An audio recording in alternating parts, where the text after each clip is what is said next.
And we are live. Good evenings, ladies and gentlemen. Thank you very much for joining us in our second official live stream for the Safe Europe Act. Thank you, Eva, for taking time. How are things? How are you doing? Hi, Martin. Well, I'm doing really well. Obviously, we have a lot of news with the Safe Europe Act, with everything that's been happening, with the rejection of the European Commission. But we will be going into more detail about that soon. I'm saying I'm doing well because things are still looking really good with the Safe Europe Act. Our numbers are still going up very, very steadily. And of course, we saw this coming, right? That the European Commission was going to reject the registration. So it wasn't a surprise. We were prepared. We are prepared, and now we're just going to go into battle even harder. So I'm actually feeling very optimistic, very motivated, and I think that this will shake up European politics a lot, and that people will be very, very involved and interested in how this is going to play out, this fight between us and the Commission, which we intend to win, of course. But I think before I don't know if you agree with me, but before we go into the motivation or the lack thereof, really, of the European Commission to reject the registration of the act, maybe we should have a quick throwback and take a look at some images from our demonstration in Brussels. This was on the 15th of July, and this was our first ever real life Safe Europe Act event. And it wasn't so easy to get this done because the mayor of Brussels actually banned our demonstration. And for people who don't know Brussels, this square is like the square right in front of the European Parliament. Like here behind Dominic and myself, you can see in the left corner, like in the back, you can see the arches really of the European Parliament. And so all the demonstrations that really take place in Brussels happen there because it is such a symbolic, politically loaded location. And all the protests that get held there are always allowed because it's a part of your right as a citizen to protest in a free democratic society, or so they say, but not for us. So we received news that the mayor banned it. But I mean, Martin, you will maybe be better at explaining to the audience that we had great activists on our side who helped us to take this to court, and we won. Absolutely, absolutely. We had the NSV who helped us there. And first of all, I have to say I'm sorry. I'm a bit like my throat is a bit strained from a demonstration we had this weekend. July was a very active month for me. But I have to say the peak was really this demonstration in Brussels because we were traveling there. A lot of people coming, a film crew or national volunteers from Slovakia, from the Czech Republic, like a very young, engaged team that found together in the past weeks, believing in this campaign. And we had no idea what's going to happen because and you see how crazy it is, how they're trying to stop us every step of the way. They tried to reject the ACI, and they even tried to ban our demonstration in Brussels. But then we had a very experienced team of lawyers in a speed trial. They won. They won. They challenged the appeal of the mayor until the very last minute. Actually, this guy was appealing. I remember we were sitting there in a coffee at the square in Brussels, and then suddenly some guy, I think it was Philip de Winter, he came and told us, okay, Yeah, maybe you want to say what he told us. Yeah. it was so stressful because we were under the impression that everything was good to go. We had fought the mayor in court. We had won. So it was even a really good situation at that point because we knew that we had the law on our side, that nothing that we were doing was, illegal. Because in any case, there were tons of police vans there. So there was a lot of police force out to make sure that the protest would go well, because there was also Antifa and like a counter protest, and so it was really, you could feel that there was a bit of tension in the air. But we were relatively relaxed about it because we thought, no, we won the court case, so what could go wrong? Then Philip de Winter from Vlaams Belang comes up to us. This is, mind you guys, this is 5 minutes before we're supposed to get on stage. Our first ever event with the Safe Europe Act. Stakes are high. And he goes, you know that we could be arrested any moment now? And I'm like, what are you talking about, Philip? And he goes, yeah, because the mayor just appealed and the case is being reviewed by a judge right now. And so if the judge would have decided in that very moment to declare the protest illegal, after all, with all the police already there, they wouldn't have given us a fair chance to pack up our stuff. They would have just immediately arrested us on the order of the mayor of Brussels, who is an activist who was very clearly not sympathetic towards our cause. So that was very, very stressful. But the mayor lost the appeal. So then we heard, okay, now we're really good to go. It kicked off. The event was a great success. We had a lot of MEPs coming from the parliament to check out what we were doing. And the people who didn't come to hear us or to see us in person, they at least heard us from inside the parliament, because we chanted very loudly. So I understood from people inside the parliament that they could hear us scream, "Send them back," from inside the building. And so that's cool. That was exactly what we wanted, to have that chant go far and wide. And And we had I our think the idea, yes, like, I really liked it because this chant was started in the parliament by the politicians, yeah, and we were echoing it from the outside. It was like we're taking the ball from them as a citizen initiative. And while they are in the parliament fighting, we are symbolically besieging the parliament from the outside. And I also really like this visual prop we had here. I show it to the people, the wheelbarrow. I think the yeah. wheelbarrow really stole the show. The wheelbarrow was amazing. So in this wheelbarrow, we had all of the anonymized signatures of you guys, the people who already signed the Save Europe Act. Now we have surpassed 600,000 signatures. At the time of the protest, we were at 530,000, if I'm not mistaken. So a lot of signatures, more than 500,000 patriots that we were representing there, with our wheelbarrow, trying to bring those signatures to the parliament, because the European Commission was already threatening, of course, to deny us the registration of the Save Europe Act as an official citizens initiative. And so we wanted to show them, like, look, even if you deny us our right to register this act, we will bring these signatures to you physically if need be. And this way, we really showed them how many there were.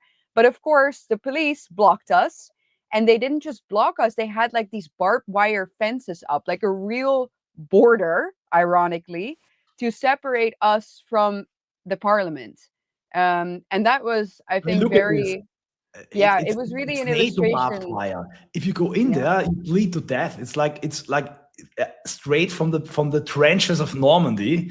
It looked like a requisite from the Second World War. And I think it was so telling because suddenly they can do walls. They're walling the European Union up against their own citizens, while they're refusing since decades to have a proper border wall against illegal immigration. I mean, how crazy, but how telling is this? I think what we're doing with the Save Europe Act is we're completely masking the European Union. We're just trying to pose as a strong, patriotic fortress against Trump and Russia. And I think we have completely destroyed this psyop of the European Union as posing as something pro-European and patriotic and strong. exactly. I mean, as we've said from the very beginning, launching the Save Europe Act, we are not naive. We expected the European Union to go against us. We expected the Commission to put up a fight. But we actually kind of enjoy that element of this campaign and of this movement, because it once again reveals their true nature, their real intentions. And people who are in this a lot, in this debate, in this fight with us, they might say, oh yeah, but that was obvious, wasn't it? But for a lot of people, it's not so obvious yet. And so we see real added value to that element, like that demasking element of this campaign. And it also, we've understood this in our conversations with MEPs, with people who are inside the institutions, it really gives them ways and tools and instruments to, formally also oppose what the European Union has been doing for a very, very long time, but has been doing kind of, like in the shadows. But now it's very concrete, because these are all official documentations. And I think that should now lead us to the official rejection of the registration of the Mhm. act. Now, mind you, this was only the registration, that we requested of our Save Europe Act as an official citizens initiative. It wasn't even a request to formally, look at the content of the act, the European Commission already stopped us like before doing that. They really refused us the right to use the tool, and they themselves market the citizens initiative as like a democracy tool that allows participatory elements into European politics. It's like their form of a referendum of direct democracy, and they say it's our right as European citizens to get involved in policy making through this very instrument, which they have now denied not just us, Martin, but already the 600,000 people who have signed our act. And so once again, it's very, very telling. But what is even more telling is the way they motivated it. Because it usually shouldn't be a very high threshold to register a citizens initiative. As we just said, it should be something that should be relatively open to everyone, because otherwise the element of direct democracy is totally lost. But in our case, not. And so, Martin, if you could go and show the people the screenshots. This is Mhm. our initiative, but let's go directly to the motivation of the commission. If you can go, yes, here we go. There we Okay, go. so we received this email with this document. The document, by the way, can be reviewed online by anyone because the European Commission published it on their website. So if you want to see the full document, it's really only 4 pages, of which 2 of them have motivation, and of which those 2 pages, really only 2 paragraphs, really motivate their decision. But if you want to see it for yourself, you can Google like the Save Europe Act European Commission, and you can go straight to their website and you'll see this document with like their explanation of why they rejected the registration. And you'll also see the other citizens initiatives that they do allow, or that they did allow, which will again tell you a lot about their political biases. I think But it's also so funny because, again, to stress this point, all these other citizen initiatives, most of them, they don't even go beyond 10,000 signatures. So nobody cares about them. And here you yeah, really have one, which would be, I think, the fastest and most successful ever. And they don't sign it. They don't even put it on the page because they know exactly we would be able to reach the 1 million. And then if they would then reject it and not act upon it, would seem undemocratic. So I think this is smelling of fear. Like it's a definite act of absolute fear because they know this would be something people really want. And when they see democracy doesn't go the way they like it, they just shut it down. So it's a real yeah. democracy simulation. I mean, the official threshold for an ECI to be successful once it has been registered is, as we've always said, the 1 million signature threshold, right? And you need those 1 million signatures within the time span of a year. But 1 year. we started 2 months ago, and we already have 600,000 signatures. Yeah. We would easily get to that threshold, and so that's why they blocked us from even ever registering it. But so let's look at this text for a moment, because I think it's really interesting to go into a bit of detail on what they say the reasons are that our Save Europe Act couldn't be registered. So if you go to paragraph 5, it says the Commission notes that all the proposed objectives of the initiative have as their starting point the temporary moratorium on non-Western immigration channels.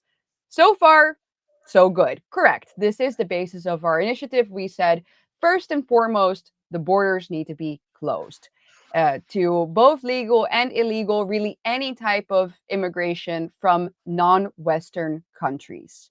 So that's right. Then they go on to say the proposed generalized moratorium on immigration, defined on the basis of ethnic and cultural continuity of the native peoples of Europe against what the initiative characterizes as demographic replacement by non-Western and non-European migrants, would not be based on migration management criteria, but on ethnic criteria. So on the ethnic, cultural, or civilizational origin of the persons concerned. Therefore, the proposed generalized moratorium would discriminate on the basis of race and ethnic origin. In short, they are saying that we want a halt on non-Western immigration, and that cannot be seen as solely based on migration management, but because we also talk about ethnic and cultural continuity of the native peoples of Europe, that we really want, a migration policy that would be based on race and ethnicity. And that's not true. That's not what we put in our act. That's not what we put in our submission to the European Commission. We talk about the protection of our own ethno-cultural continuity. That's correct. We purposefully include that ethnic component because we indeed are becoming minorities in our own homelands soon. But when it comes to what we are asking of the Commission, the laws that we are asking them or demanding from them that they propose, those would be based on, non-Europeans, on non-Westerners, and them not being allowed into Europe. So, the migrants that we want to refuse, we are not saying, okay, we want the European Commission to decide on the basis of their race whether they are allowed to come in. No, we are saying we just don't want any non-Western immigration, full stop. But they mix up, what we say about our own ethnic and cultural continuity with what we ask of them to do with regards to immigration. And they do that, of course, to say you are racist and you discriminate. But And what I also think, if you really read the text here, you're completely right. It's all over the place. We clearly make a clear difference between what we propose for a migration, a moratorium, and a stop for non-Western migration for foreigners who obviously cannot be even discriminated against because they're foreigners, and a nation can really decide who comes. This applies to future immigration, and the general intention to preserve the ethno-cultural continuity. But then the European Union takes this intent and then twists everything we say. But if you really go into the text directly, I think it's very interesting. So they say the migration management criteria, okay, and they accept it. But civilizational background cannot be a migration management criteria. And I think this in itself is crazy. If you say we don't want to have more non-European Islamic immigration, which obviously is a civilizational characteristics, that, according to the European Union, is racist and discrimination and not a migration management criteria. And I think that just shows how blind they are. They only allow you to talk about migration on a purely superficial economical level, but even here, they're lying and they are presenting false stats and numbers. But obviously, civilization is a very important point when it comes to immigration. And every nation around the world chooses which migrants from which cultures in which quantity they let and allow into their country. And then the next question. Totally be able to do that. It would be totally valid and legitimate. Absolutely. But to be on the safer side, and also not even just on the safer side, but really to make sure that there would be a total halt to any non-Western immigration. We purposefully chose the term non-Western because it would block as much immigration as possible. And if you go to point 6, paragraph 6, they say, contrary to the comments submitted by the group of organizers, because we already, when they threatened to reject the act, we of course wrote back a reply saying you're not correct in your analysis of our demands. We are talking about non-Western immigration, so that is not an ethnic or a racial element. That's not in there. We're talking about third country nationals. We're talking about migration, as Martin said. We're talking about foreigners. So we are not saying, oh, the people who are in Europe, we want to discriminate on the basis of race of ethnic origin against them. It's not what we are saying. So we're not going against the fundamental rights, as they say, of people within the union. We're just saying we want to differentiate who can come in and who cannot. And every single country in the world does that, or should be doing that. It's totally valid. And they say, no, the term non-Western, as you can see in paragraph 6, cannot refer exclusively to external migration flows and third country nationals. Why not? Why not? Why do they claim that it cannot? And the EU migration law itself right now routinely distinguishes between EU citizens and third country nationals. Then you have the EU visa regulation, also very country specific. So obviously already in EU law, there's a lot of discrimination and distinction between different origins and different countries. So I think they don't make it clear at all why non-Western is racist, and also they don't even try to find a way how our proposal of non-Western, stopping on Western remigration could be translated into European law. And there are many ways, and also a lot of lawyers see a lot of ways to translate this into European law according with any, with Article 21, any charter of human rights. Yeah. So bottom line, looking at paragraph 5 and 6, what the Commission is saying is that it is manifestly contrary, I think that's what they use the word. Manifestly contrary to Article 21. So manifestly contrary to the principle of non-discrimination to want a halt of non-Western immigration and to want to protect the ethnocultural continuity of the native peoples of Europe. So protecting our ethnocultural continuity and not wanting any more non-Western immigration is inherently and manifestly racist. That's what they say. So, that's really what you should know about the European Union's position there, because it's a constant violation of our rights as native Europeans. And they really put the rights which wouldn't even apply to them really, but the rights of foreigners above ours. Okay, this was the first point of the Commission.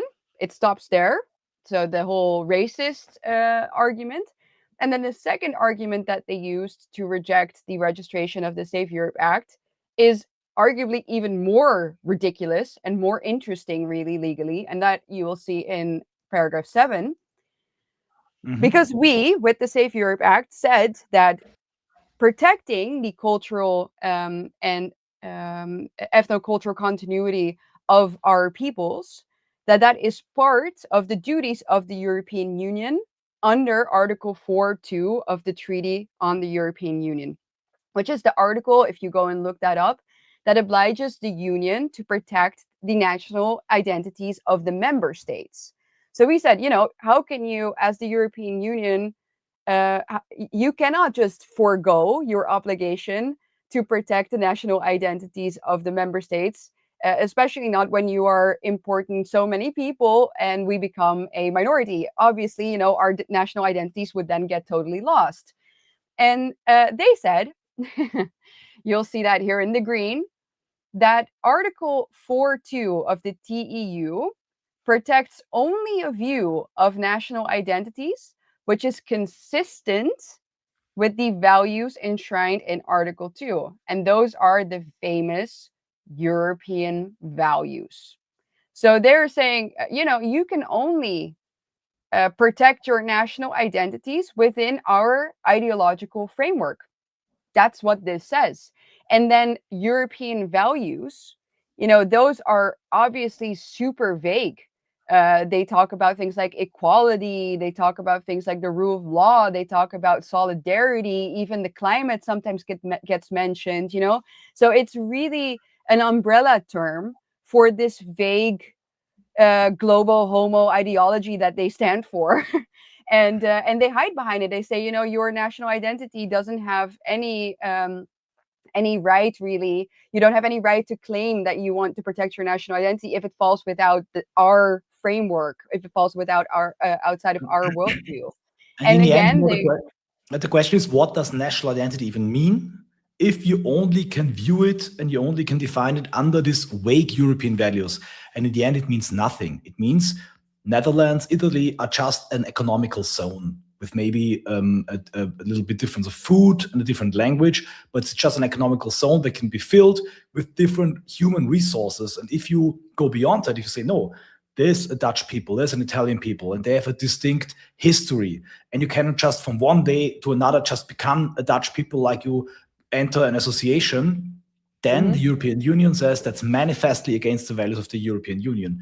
And if you just apply basic logic, if they say the ethnocultural continuity as a target, as a goal, as an aim of politics is manifestly against the basic values, then a basic value of the European Union is either the destruction of the ethnocultural continuity or a reckless acceptance of a destruction. So if they go broke, if they're being destroyed actively, or they're just fading away, this is completely according to the values of the European Union. But if you want to preserve them, if you want to tailor migration policy after a preservance, a safeguarding of our ethnocultural continuity, This, according to the European Union, is against the values, which means excluded from the democratic process. It means a political entity like the ESN should be banned. An ECI should not be even registered online.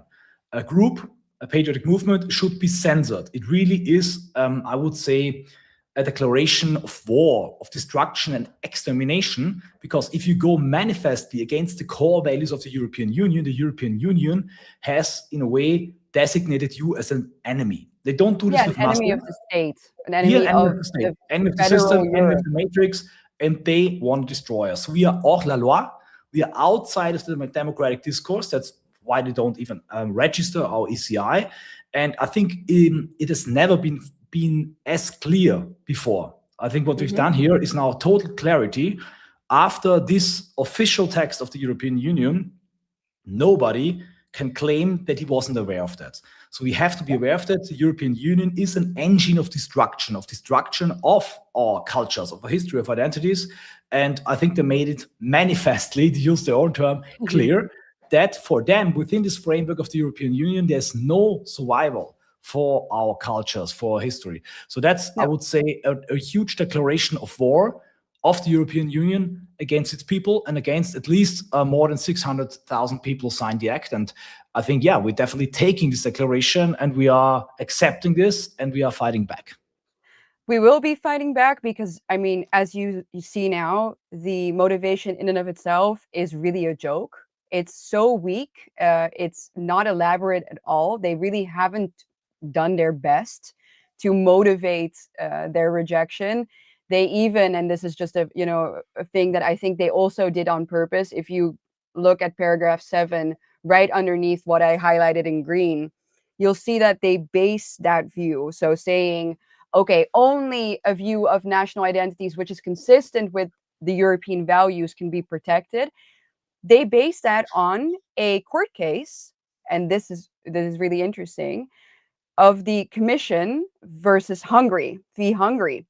And you'll think, what does this have to do with it? Well, this was the case where the Commission sued Hungary over their national law, where they wanted to prevent gay, transgender, and other sexually explicit content from making its way into school book material, into commercials, into public television, etc. So they wanted to protect children from this type of graphic sexual content, and they made a law. You guys will all have heard about this law. It's often dubbed the anti-gay law, which is, of course, ridiculous, but that's how it's known.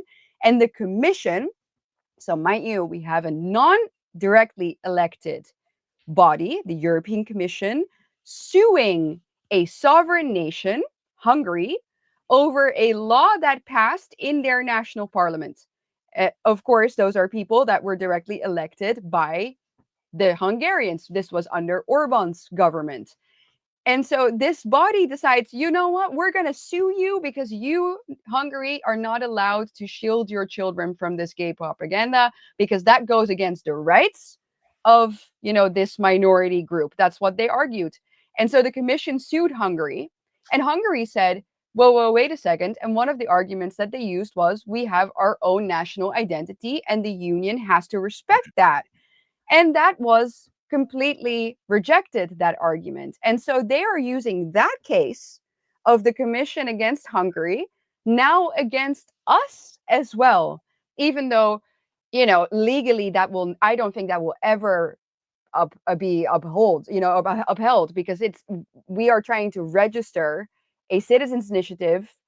We are not a country, making a law that can be challenged by the Commission, which is already crazy enough in the first place. But so they are applying, a reasoning here that really is not applicable to the situation of the Safe Europe Act whatsoever. But I think they do it on purpose to rub it even more in our faces, to show us like, you are like the Hungarians, you are like Orban. Orban even, endorsed our act. So I really think that was a purposeful decision, that was a decision they made really to put it in our faces. Like, don't think that you can take that type of liberty. Like, we're coming for you.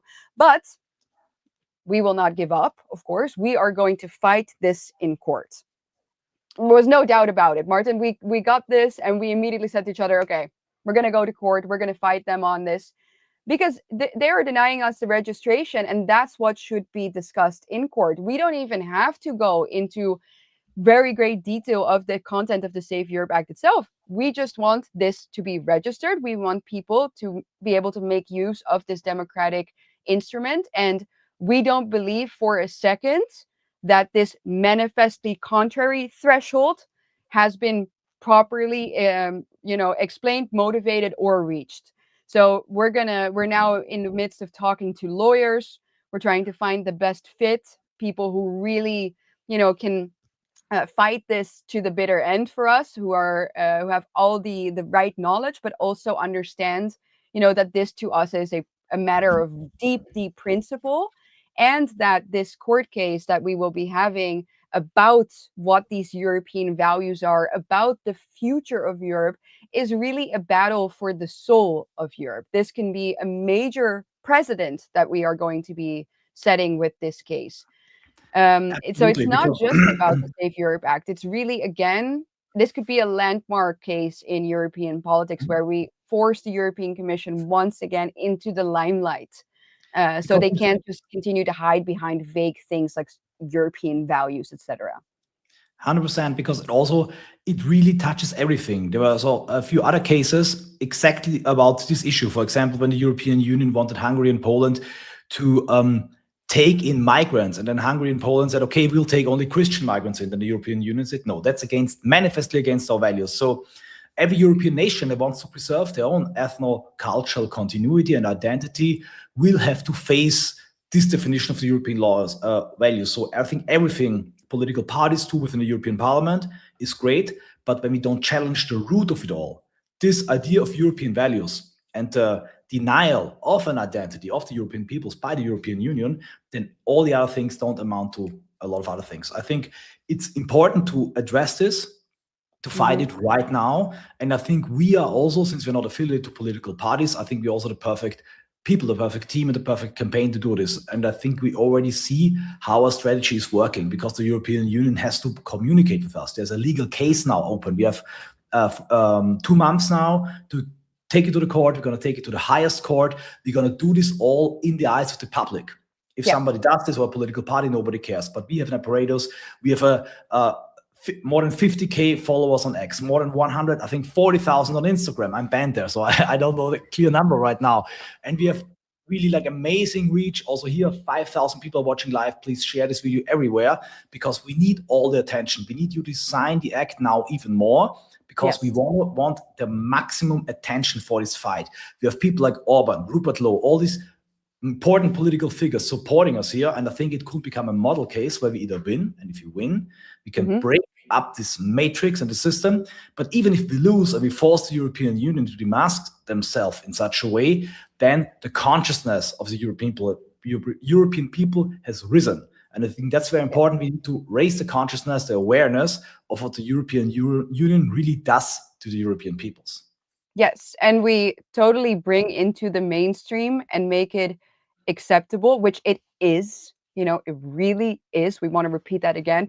The protection of our ethno-cultural continuity as native Europeans is valid and good.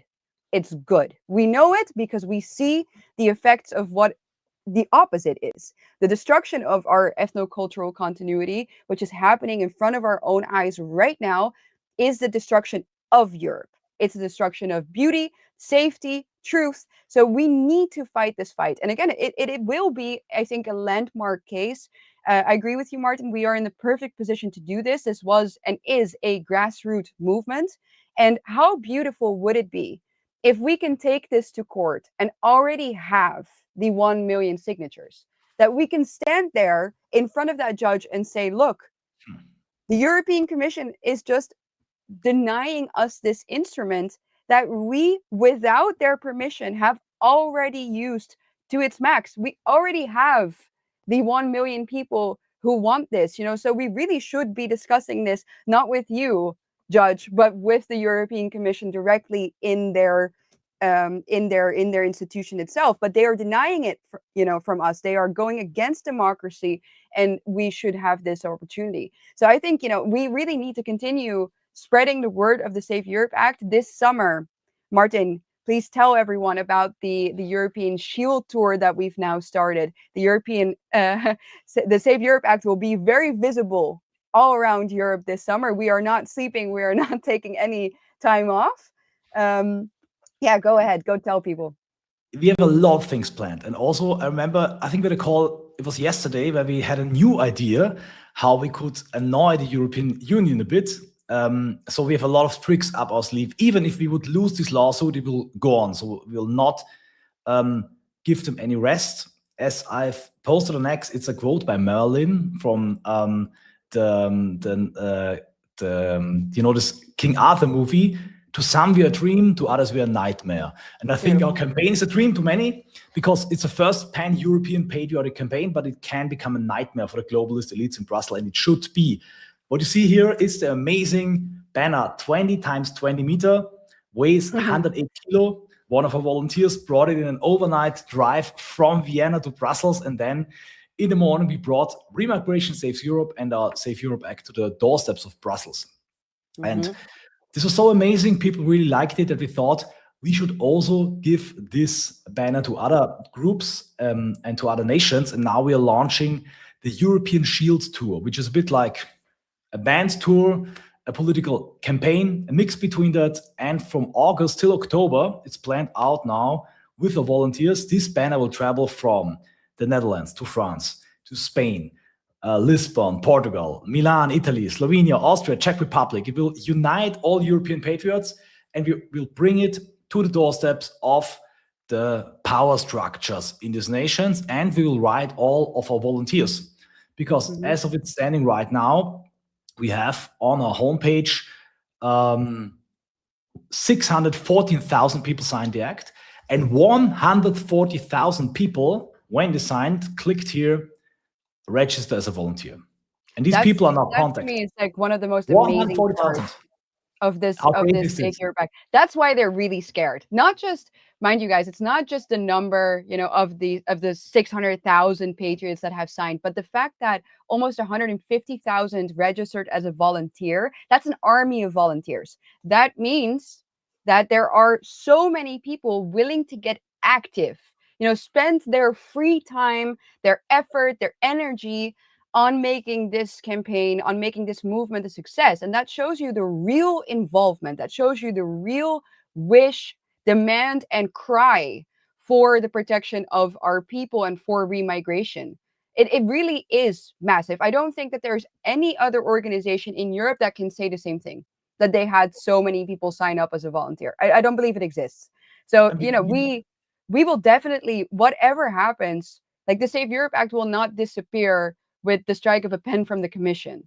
We've already created a movement, and it will only become more visible. If you go and sign up as a volunteer, we would highly appreciate it. But you can also, if you go to the volunteer section, download our campaign material yourself. There are leaflets, posters, but also stickers. Stickers are such an easy way to protest. Like if you make a couple of stickers, print them out, have them be delivered to your door. We will soon have our own built-in web shop. It's not done yet, but within the next couple of weeks, it will be there, right, Martin? Where you can directly order them. For now, you would have to do it yourself. But those stickers, I'm Dutch, so I always think in terms of like when I'm on my bike, and you can just slap a sticker on a sign somewhere, But anyone can do this. Like our dream is to make this logo more popular than the Coca-Cola logo. And it can really appear everywhere. The more people see it, the more they link it to a Save Europe Act. And maybe in 1 year, if we really activate this 140,000 activists, people will know this logo, to see this logo, to think about European patriots, to think about remigration, to think about resistance against the tyrannical EU. And this can then really unite us. And the first step is already planned. It's in Utrecht, Netherlands. So we're going to start in the Netherlands on the Dome plane. on Yeah. the 1st of August. So Yes. if you're from the Netherlands, if you want to go there, we have also channels, mobilization channels for the national volunteers. You're going to get an email if you signed up as a volunteer from the Netherlands. And it's just a nice meeting, like not a big thing. You go there, meet and greet, you can sign again, you get stickers, you get flyers, and then we're going to unfurl this banner together. Yes. Obviously, yes. I will not be there. I cannot be there at every event. Eva, neither. We have to organize the whole thing, but this will be done by the national organizers. We have an amazing national organizer, Dara Vos, a young woman who's organizing this for the Netherlands, and a lot of Shout other out to activists. Dara. Yeah, Yeah. really wonderful. I saw that Dries van Langenhoven will be there as well. Amazing. But yes, this is really, these are our activists in all these different nations, once again, stepping up and making sure that remigration becomes so big that it cannot be ignored and so visible. But of course, this can be done. Those posters, these stickers, if you download them, print them out, put them everywhere. Like small town, big town, village, doesn't matter where you are, because people might see it and think, what's that? That's interesting. Go to our website and think, yeah, I agree with this. I'll sign up. We'll get to that 1 million in no time if you guys do that. Take a So photo, post it on X, and tag Eva and me, and then we're going to share it. So that's Yes, hashtag Save Europe Act, or just tag us. But do the hashtag so we don't miss out on it, because with the notifications might otherwise get lost. And if you put it online, we will repost it, promise. So go ahead, show us your sticker bombing, your posters, all of these things. And it doesn't matter how big it is, even if it's just one, it works. This is a ripple effect. This is a grassroots movement, guys. So we are so thankful to all of you for all of your support. We couldn't be doing this without you. And we're really excited. We are full fighting spirit. I mean, the fact that we get to take this to court now, I think in and of itself is a huge win. We're just going to bother them. We're going to be there. As Martin said, we will be someone's dream, someone's nightmare, and we will save Europe together with you. So I think we've got everything covered, right, Martin? This otherwise we go on for way too long. Nobody wants to listen to us for longer than, what is it already, 40 minutes? We want to thank more than 6,000 live viewers, more than 614,000 signers of the Act, and especially all our donors who make all this work possible, because we work together with professionals, especially lawyers, especially IT people. So, and obviously also the banner costs a lot of things, fuel costs, travel costs. All of this is only possible thanks to your donations. So if you want to support our Act, you can either volunteer or donate. Then you make our operations quicker. We will end it now, but we'll keep doing those live streams at least once a month. Do it and summarize everything that happened. So if you like this, leave us a comment, share the live stream. And at the moment, we don't have the time to answer questions. There's just one question I want to get in and answer. This person, I cannot read the name, Dis van Hansen Donk. Thijs van Hazendonk. Okay.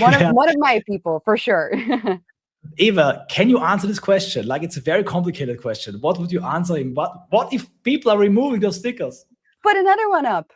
Put another one up. God. No, you just have to. That's the beauty of the sticker action. You slap one on. Nobody knows it's you. You can do it walking, super sneaky pats. There you have one, and you go, and it's beautiful. That's the job. That's the task of you until next stream. Get your sticker. Webshop will go live next week, or download it, print it yourself. We don't. It's not about the money. It's about getting the stickers in the world. Put them up. Make a photo. Send it to us. We share it, and we're gonna see you next time in the next stream. Thank you very much. Thank you, Eva. Thanks for watching, and see you next time. Thanks, Martin. Thanks, everyone.